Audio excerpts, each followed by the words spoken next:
Bien, alors je reprends la correction de l'exercice. C'est l'exercice 34, oui, puisqu'il y avait un bug dans la vidéo, donc elle s'est coupée à partir du moment où on souhaite simuler un échantillon de taille n de personnes possédant un chat ou non. Donc on a notre fonction chat qui simule si un foyer possède un chat ou pas. Donc là, si je le relance, hop, j'obtiens 0, donc lui il n'a pas de chat. 0, 0, 0, 0, 1, donc il a un chat. Alors je me souviens plus, c'est combien de personnes? 28% des foyers possèdent un chat. Alors, et l'idée donc c'est maintenant qu'on a cette fonction-là de créer un échantillon de taille n et d'afficher dans l'échantillon de taille n qu'on a créé, donc par exemple un échantillon de taille 100, de taille 1000, il y a quelle est la fréquence des foyers qui possèdent un chat sur notre échantillon particulier. Alors ça, pour cela, donc on va faire une fonction def rep chat pour répétition de chat, hein, et on va mettre un paramètre, le paramètre n, qui va nous permettre de choisir la taille de l'échantillon. Alors, la première chose à remplir, c'était S. Donc, S, au départ, c'est celui qui va compter combien il y a de foyers dans notre échantillon qui possèdent un chat. S égale 0. Et ensuite, eh bien, on va faire une boucle qui va compter à combien de foyers qui possèdent un chat sur les n foyers de notre échantillon. Donc pour ça, on fait une boucle pour, puisqu'on connaît le nombre de répétitions à faire, c'est n, for i in range. Donc là, on sait que si on veut tourner de 1 à n, on met 1,n plus 1.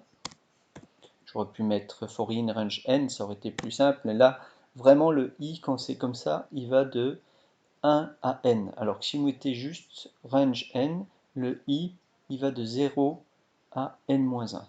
Ce qui ne change rien sur le nombre de boucles que l'on fait. Alors, là, il faut que je compte maintenant. À chaque tour, il faut que je crée un foyer, et il faut que je crée un foyer qui possède un chat ou non. Alors, on sait que la fonction chat qu'on a fait précédemment nous permet d'avoir 1 s'il y a un chat, et 0 s'il n'y a pas de chat. Donc je vais simplement faire S égale S plus chat. Et quand j'écris ça, mais en fait, chat, j'ai 28, le chat qui est là, j'ai 28% de chance qu'il fasse 1, puis le reste des cas, il fait 0. Donc dans 28% des cas, j'ajoute 1 à ma somme qui compte le nombre de foyers qui possèdent un chat. Et à la fin, quand j'aurai fait mes n tours, eh bien, j'aurai ajouté avec une probabilité de 28%, hein, il y a combien de foyers qui possèdent un chat.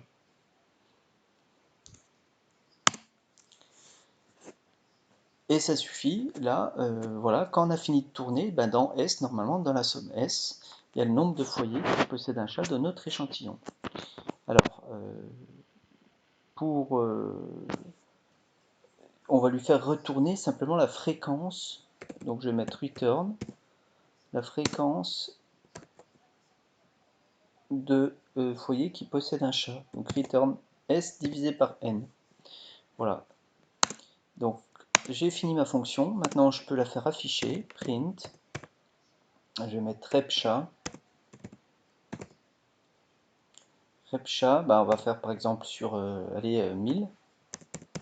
Donc normalement, si on n'a pas trop fait de bêtises, on doit être pas loin de 280. Hein, c'est la loi des grands nombres qui nous dit si j'ai 28% de chance d'obtenir un résultat, si je fais un échantillon de taille 1000, j'ai 28% de 1000, c'est-à-dire 280. On ne doit pas être trop loin de ce résultat-là en tout cas.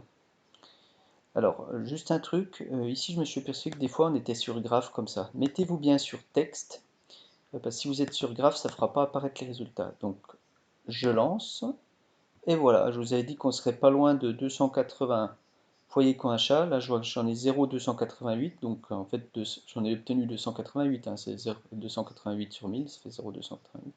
Voilà, donc on est pas mal. 295, 276, donc vous voyez qu'effectivement, on va tourner autour de la probabilité théorique, qui est de 28%. On a bien créé un échantillon de taille 1000 et dedans on compte la fréquence observée qui n'est bien sûr pas tout à fait la même que la probabilité théorique. Alors maintenant, plus j'augmente la taille de l'échantillon, vous savez bien que plus on a de chances d'être proche de la probabilité théorique. Si je fais par exemple un échantillon de 100 000,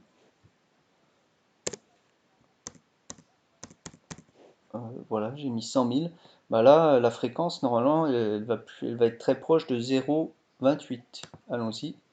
Voilà, 0,278. J'en refais un autre, 0,277, 0,281. Vous voyez qu'il y a encore beaucoup moins de variations que quand je n'en avais que 1000. La fluctuation d'échantillonnage a bien réduit. Voilà, ça termine la suite de l'exercice 34.